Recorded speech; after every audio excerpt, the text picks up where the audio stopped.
Assalamualaikum warahmatullahi wabarakatuh.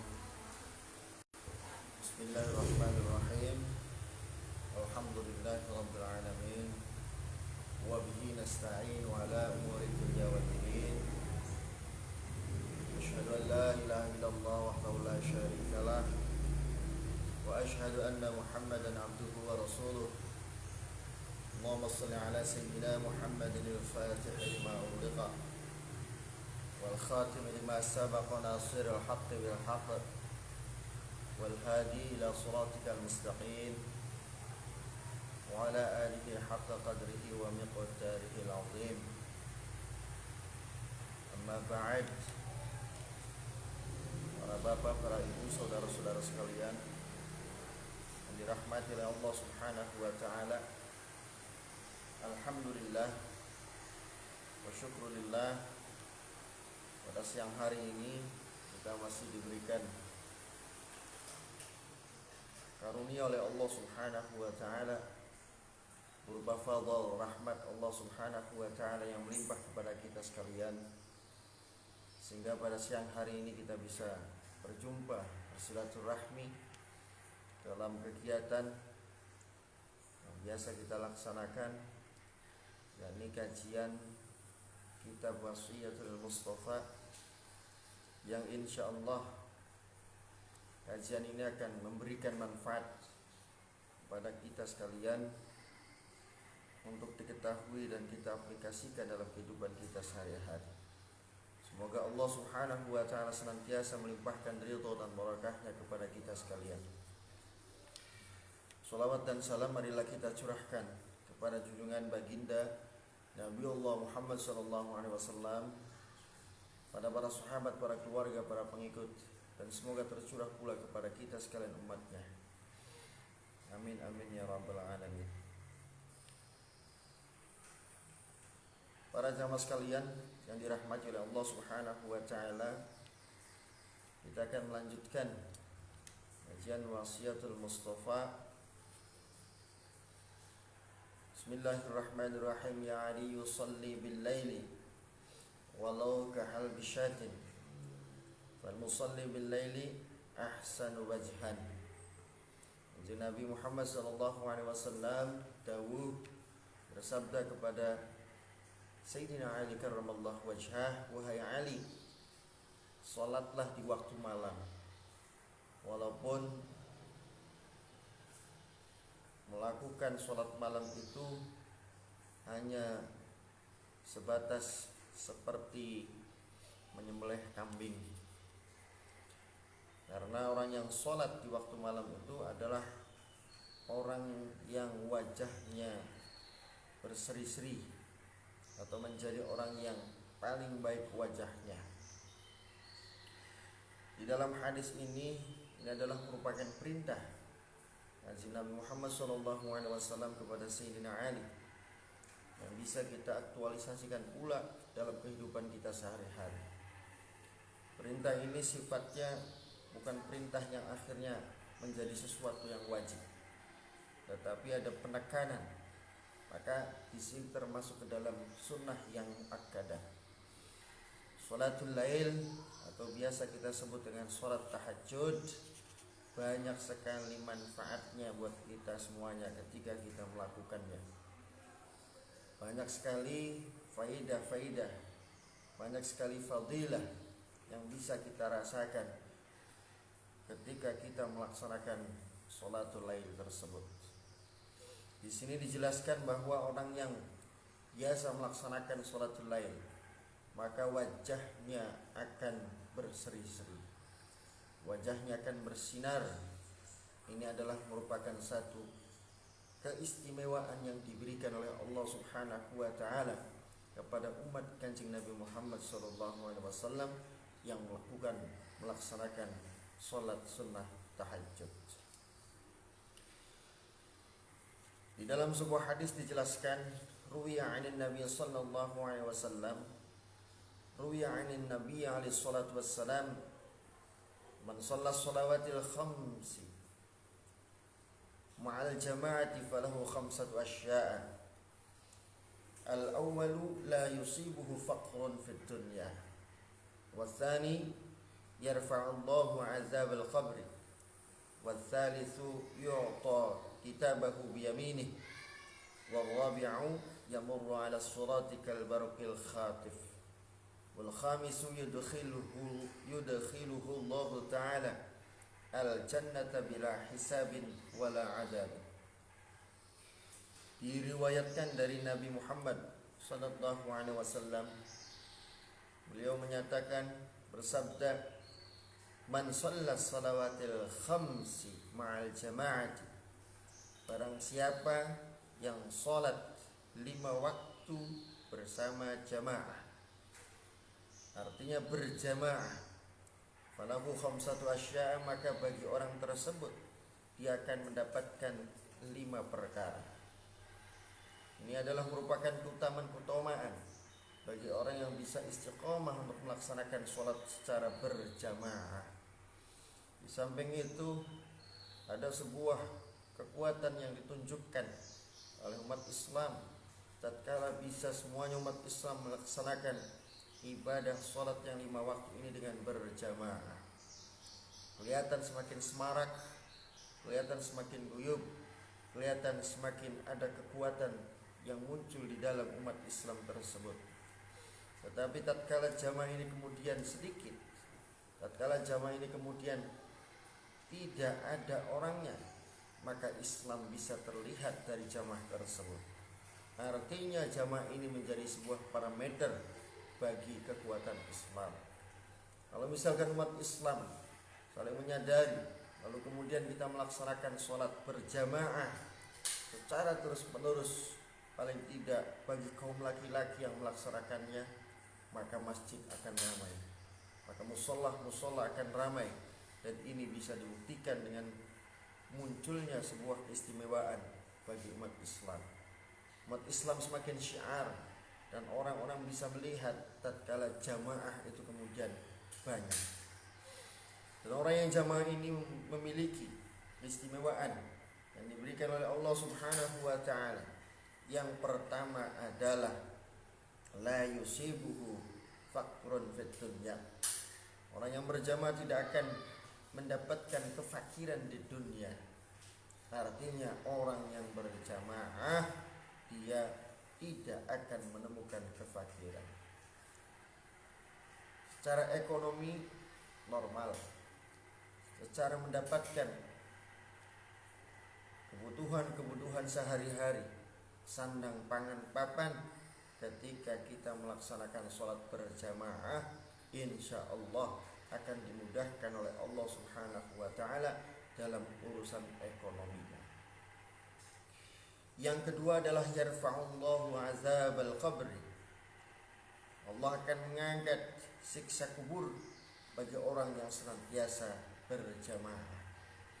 Siksa kubur ini adalah sesuatu yang hak, sesuatu yang benar, yang harus diyakini oleh orang-orang yang beriman kepada Allah, harus diyakini oleh orang-orang yang Islam. Karena tanpa adanya keyakinan bahwa adanya siksa kubur ataupun nikmat kubur, maka seseorang akan menjalani kehidupan ini tanpa ada rasa sedikit pun. Artinya akan berbeda ketika ada orang yang kemudian meyakini adanya azabul qabri, adanya nikmat kubur, maka dia dalam kehidupan sehari-harinya akan lebih berhati-hati sekali untuk melaksanakan aktivitasnya, untuk menyampaikan sesuatu, untuk menjelaskan sesuatu, bahkan untuk dalam urusan hatinya dan pikirannya dia akan selalu hati-hati. Kenapa? Ini membuktikan keimanan dia terhadap azabul qabri wa ni'mal kubur.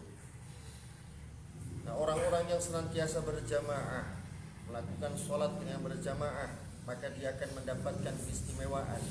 Ketika nanti di dalam kubur, dia tidak akan mendapatkan azabul qabr, tidak akan disiksa oleh Allah Subhanahu wa ta'ala.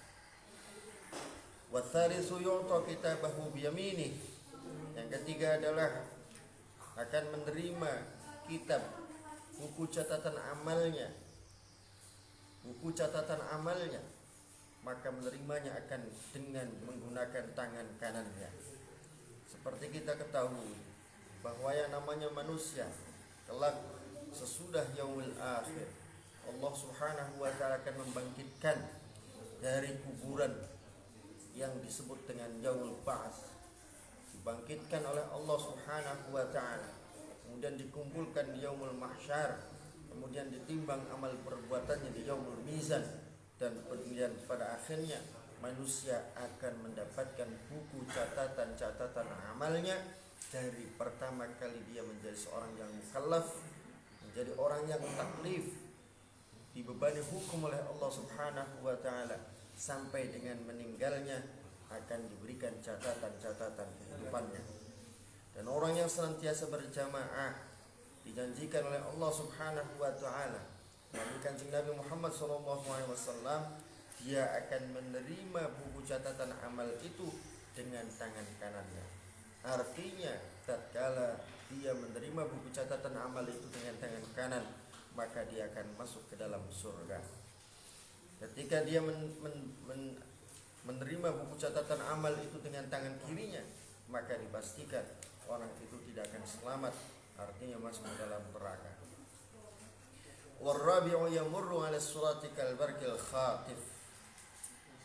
Ketika manusia akan masuk ke dalam surga ataupun ke dalam neraka, maka setiap manusia pasti akan melewati yang namanya as-sirat, as-siratal mustaqim, sebuah jembatan yang sangat tipis dan sangat tajam. Digambarkan di dalam sebuah keterangan bahwa tipisnya jembatan Shiratal Mustaqim itu seperti sehelai rambut kemudian dibagi menjadi 7. Orang yang melewatinya akan kesukaran, tergantung daripada amalan-amalannya ketika di dunianya. Jika orang banyak sekali melakukan perbuatan-perbuatan yang saleh, perbuatan-perbuatan yang baik, maksiat-maksiat kepada Allah Subhanahu wa taala dia tinggalkan. Dia tidak mau melaksanakan aktivitas-aktivitas maksiat kepada Allah Subhanahu wa taala.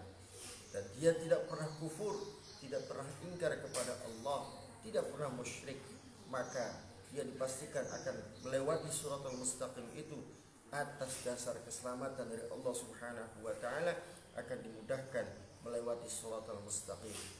Dan keistimewaan bagi orang yang senantiasa berjamaah, maka dia akan melewati Shiratal Mustaqim itu kal barqil khatif, seperti petir yang menyambar, artinya sangat cepat sekali.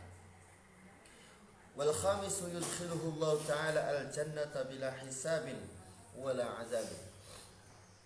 Dan orang yang senantiasa melakukan sholat jamaah mempunyai fadilah yang kelima adalah Allah Subhanahu wa taala akan memasukkannya ke dalam surga bila hisabin wala azabin. Tidak akan dihisab dan tidak akan diazab oleh Allah Subhanahu wa taala. Artinya masuk surga bi ghairi hisab. Inilah 5 perkara menjadi sebuah fadilah bagi orang-orang yang senantiasa melaksanakan sholat berjamaah. Bismillahirrahmanirrahim. An Aisyah radhiyallahu anha an Nabi sallallahu alaihi wasallam annahu qala salatun alayya fariidatun wa sunnatun lakumul witru was-siwaku wa qiyamul lail. Dari Siti Aisyah radhiyallahu anha, dari Kanjeng Nabi Muhammad sallallahu alaihi wasallam, sesungguhnya beliau bersabda, salasatun alayya fariidatun wa sunnatun lakum. Ada 3 perkara yang dia wajibkan dan dia sunahkan kepadaku. Adalah yang pertama witir, sholat witir. Yang kedua adalah melakukan siwak. Dan yang ketiga adalah qiyamul lail, yakni melaksanakan sholat sunnah tahajud. An Umar bin Al-Khattab 'an Nabi alaihi salatu wassalam annahu qala man shalla fil laili ahsana as-salati akramahu Allah ta'ala bi tis'ati asya' khamsatun fid dunya wa arba'atun fil akhirah. Dari Sayyidina Umar Ibn Khattab radhiyallahu an dari Nabi sallallahu alaihi wasallam, sesungguhnya beliau bersabda, barang siapa yang salat di waktu malam, yakni salat tahajud, dengan sebaik-baik salat, dengan menyempurnakan salatnya, maka Allah Subhanahu wa taala akan memuliakan orang tersebut dengan 9 perkara. 9 perkara itu dibagi. Yang pertama di dunia dan yang kedua adalah di akhirat. Di dunia dia akan mendapatkan 5 perkara, dan yang di akhirat dia akan mendapatkan 4 perkara. Wal khamsatu allati fid dunya, 5 perkara yang di dunia dia akan mendapatkan dari Allah Subhanahu wa taala.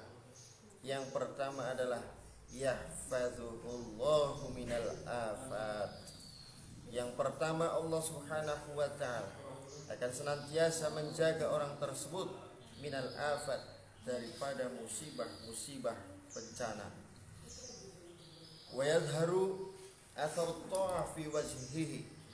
Yang kedua, Allah Subhanahu wa taala akan menampakkan cahaya-cahaya bekas-bekas ketaatan di wajahnya.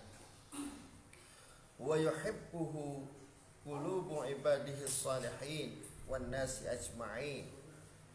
Kemudian selanjutnya, hati hamba-hamba Allah, hati orang-orang yang soleh, bahkan seluruh manusia akan mencintai orang tersebut. Wa yantiqu lisanahu bil hikmah. Kemudian yang keempat adalah ketika seseorang itu berkata dengan lisannya, maka penuh dengan hikmah. Dan yang kelima adalah waj'aluhu hakiman, ay yarzuquhul fiqha. Yang kelima, dia akan mendapatkan, dijadikan oleh Allah Subhanahu wa taala hakiman, sebagai seorang hakim, yakni orang yang memahami tentang hukum-hukum agama.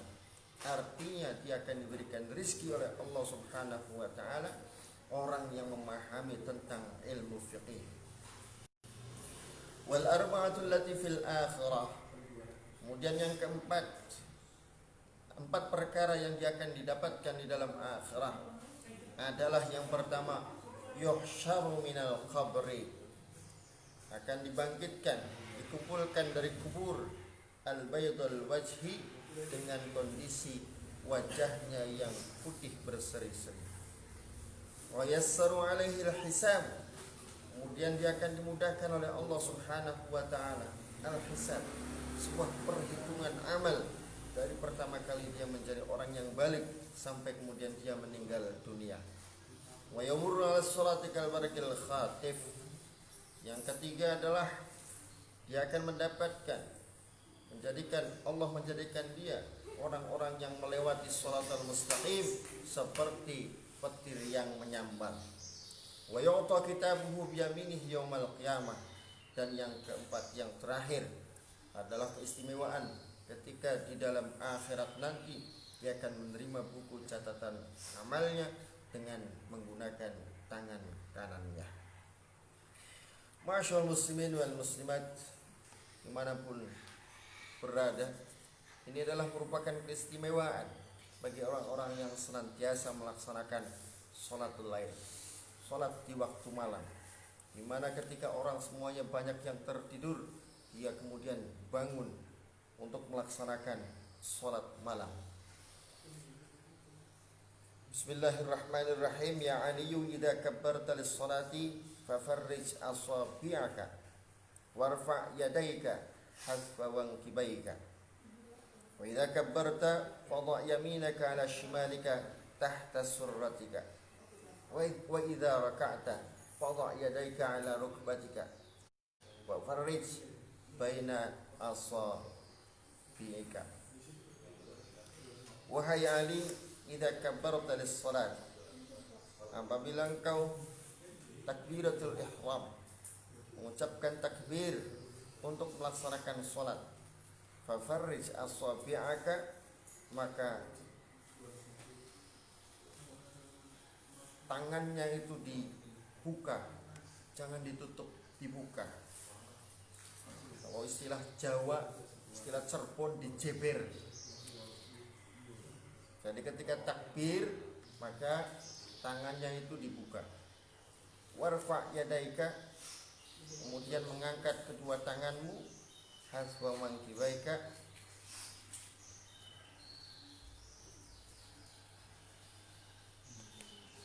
sejajar dengan bahu, sejajar dengan pundak. Wa idza kabbarta fadha' yaminaka 'ala shimalika tahta surratika. Kemudian apabila kemudian takbir, setelah melakukan takbir, maka lipatlah kedua tanganmu, lipatlah tangan kananmu, ditempelkan ke tangan kirimu di bawah pusarmu. Jadi kalau misalkan sodakep dalam hadis ini itu tangannya sodakep kemudian di bawah pusar, bukan di atas pusar. Memang di dalam ilmu fikih banyak sekali perbedaan ketika menempelkan posisi sodakep tangan ini. Ada yang menyatakan di atas pusar, ada yang menyatakan di bawah pusar. Bahkan ada yang kemudian di samping sebelah kiri dan samping sebelah kanan. Nah ini. Tapi yang jelas di dalam hadis ini, di dalam kitab ini dijelaskan ketika sodakep itu posisinya di bawah pusar.